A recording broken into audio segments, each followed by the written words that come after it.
भजनलाल सरकार में कोई काम पैसे दिए बिना नहीं होता, भ्रष्टाचार टॉप पर है, ये कहना है रविंद्र सिंह भाटी का। यानी कि भाटी ने सीधे सीधे वो सब बोल दिया है जो आम जनता इतने दिनों तक बोले जा रही है। क्या रेवत राम डांगा पर उनका ये निशाना साधना था या फिर कोई और था निशाना? बताएंगे आपको सबको डिटेल में इस वीडियो में, इसलिए बने रहेगा आखिर तक हमारे साथ। नमस्कार, मैं हूं चेतना शर्मा, आप देखना शुरू कर चुके हैं संवाद भारत का। भारत के लिए बातचीत करने के लिए मेरे साथ मौजूद हैं हमारे editor in chief Varun Bansali ji. तो वरुण सर, क्या कहते हैं आपके? पहले ये सुना देते हैं जो दो लाइनें भाटी ने सरकार के लिए बोली है, फिर चर्चा में आगे बढ़ते हैं, तो सुनिएगा ध्यान से। नगर पालिका की बातें चल रही थी। आज के समय में कोई भी नगर पालिका, नगर परिषद ऐसी नहीं है जहां पे बिना खर्ची के कोई काम हो जाए।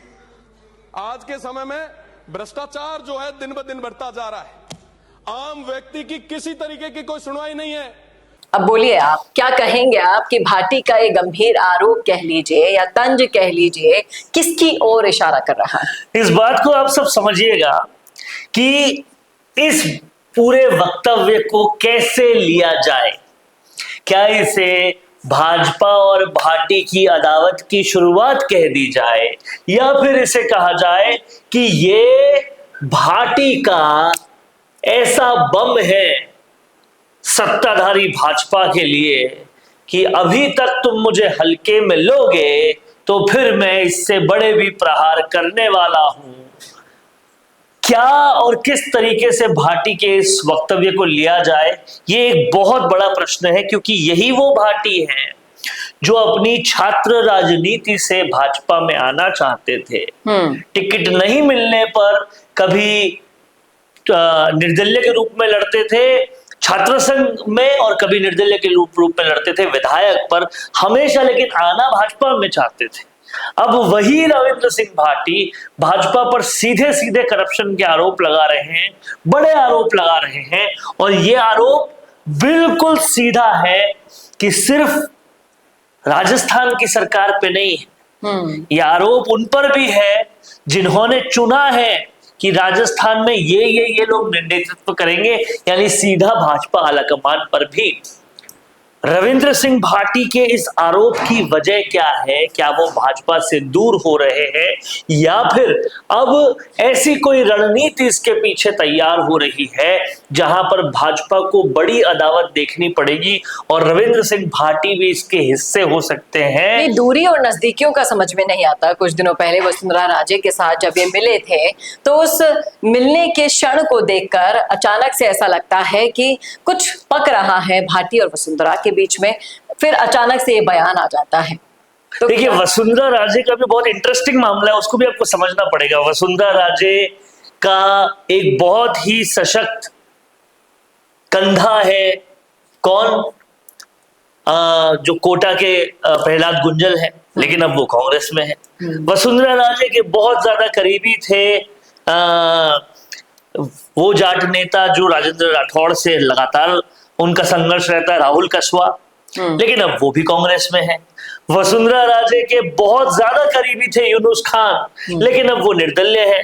वसुंधरा राजे के बहुत ज्यादा करीबी है रविंद्र सिंह भाटी, लेकिन वो भी निर्दलीय है। ये सब मोटे तौर पर निर्दलीय हैं या कांग्रेस में भाजपा का विरोध कर रहे हैं। तो कई सियासी हलकों में ये भी बात चलती है कि वसुंधरा राजे कहीं इनकी लीडर तो नहीं है, तो उस मुलाकात को वैसे भी देखा जा सकता है। तो कुछ पक रहा है क्या? रविंद्र सिंह भाटी उस पकती हुई खिचड़ी में कहीं इन्वॉल्व है क्या?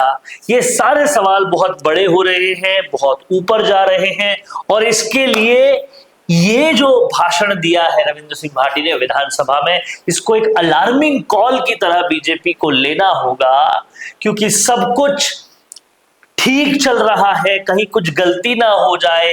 ये पैटर्न पे जो ये सरकार चल रही है कि हम हल्का सा भी कुछ गलती ना करें, इसके लिए कुछ करो ही मत। लेकिन भाटी ने जो कहा है कहीं ना कहीं वो आम जनता के दिल में भी है। आप ये देखिए कमेंट्स में कितने लोग इनका फेवर लेते हुए दिखाई दे रहे हैं। यहाँ पर केशाराम राजपुरोहित वो कह रहे हैं कि पिछले 3 दशकों से आम जनता भ्रष्टाचार मिटाने के लिए सत्ता परिवर्तन तो करती है, लेकिन प्रदेश की जनता की भावनाओं को सत्ता मिलते ही सरकार अनदेखी करने लग जाती है। रिपीट सरकार बनाने के लिए सरकार को जनभावनाओं के अनुरूप कदम उठाने होंगे। भ्रष्टाचार मिटाने गाने होंगे तभी तो रिपीट होगी। 40% कमीशन से होता है ना। लोग यहाँ पर तंज भी कस रहे हैं, लेने वालों पे कार्यवाही नहीं होती है, उन्हें विधानसभा में दोबारा बिठा दिया जाता है। अब इस कमेंट का आप बताइए किस पर सीधा सीधा आप तो देखिए ना, ये कमेंट तो बाद में आए हैं। रेवत राम नागा का स्ट्रिंग तो पहले आ गया। ये जब उसी की तरफ कैमरा इशारा पर कर लेते हुए दिख रहे हैं चीजें, उसको भी फिर कुछ नहीं कर रहे, तो फिर ये तो होना ही है। लेकिन ये बात सच्चाई की है, पर अंदर की राजनीति को समझना जरूरी है। ये राजनीति क्या कहती है? राजनीति कहती है कि जो रविंद्र सिंह भाटी भाजपा में आना चाहते थे, आज वो भाजपा की खुली अदावत कर रहे हैं। पीछे कुछ पक रहा है, बहुत बड़ा कुछ पक रहा है, और वो पकते हुए 2028 भी नजदीक आ रहा है। पंचायत राज चुनाव नहीं कराना, निकाय चुनाव नहीं कराना, क्या ये सब कुछ इसी डर का नतीजा तो नहीं है? ये सारे सवाल बहुत तेजी से उठ रहे हैं, और इन सवालों का जवाब वक्त के गर्भ में छुपा है, क्योंकि राजनीति जो है वो वक्त के गर्भ से ही पकती है। देखना वाकई में दिलचस्प होगा कि इस अदावत का क्या असर राजस्थान की राजनीति में समीकरणों पर पड़ता हुआ दिखाई देता है आने वाले कुछ समय में। आपका क्या कहना है लिखिएगा राय कमेंट बॉक्स में, और ऐसे वीडियोस के लिए देखते रहिए संवाद भारत का, भारत के लिए। नमस्कार। वीडियो चाहिए बिजनेस प्रमोशन का या फिर पर्सनल ब्रांडिंग के लिए, तो अब आपको एक ही जगह मिलेंगे हाईटेक स्टूडियोज, प्रोफेशनल सेटअप और creative team, green screen and soundproof studio, perfect lighting और pro setup, podcast setup, ultra clear audio और multi camera angles, 75 inch touch panel, teaching और एक्सप्लेनर वीडियोस के लिए परफेक्ट, 10 से 15 साल experienced anchors और journalist जो आपके कंटेंट को देंगे प्रोफेशनल टच। राजस्थान का तीसरा सबसे बड़ा डिजिटल न्यूज़ चैनल आपकी ब्रांड को मिलेगा प्लेटफॉर्म। 50+ प्रोफेशनल वीडियो मॉडल्स जो आपके प्रोजेक्ट को बनाएंगे ज़्यादा इंगेजिंग। हमने 5000+ बिजनेस और ब्रांड्स को ग्रो करने में की है मदद। अब आपकी बारी।